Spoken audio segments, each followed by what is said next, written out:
Hello, कसे आहात सगळे? सगळे म्हणतात तू डे टाईमचं शूटिंग घेते, मग इव्हिनिंगला काय करते? इव्हिनिंगचं का आमच्यासोबत शेअर करत नाही? खरं सांगू का, माझ्याकडे इव्हिनिंगचं शूट घेण्यामध्ये आणि इव्हिनिंगचं रुटीन तुमच्यासोबत शेअर करण्यामध्ये मला ना तसा खूप वेळ जातो. आता स्वामी फक्त त्याच्या पप्पांबरोबर 1 ते दीड तास बाहेर खेळायला जातो. त्या वेळेमध्ये मला खूप कामं असतात आणि आज त्याच्यातलेच तुमच्यासोबत मी थोडेसे शेअर केले आहेत.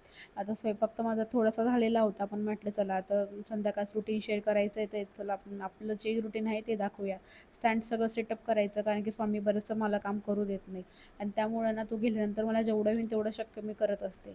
आता संध्याकाळ झालीच होती, म्हटलं चला दिवा वगैरे लावावा आणि त्यानंतर माझा स्वयंपाक थोडासा झालेला होता. नंतर फक्त डाळीला फोडणी वगैरे घालायची होती, कारण की स्वामी आल्यानंतर लगेच जेवायला मागतो.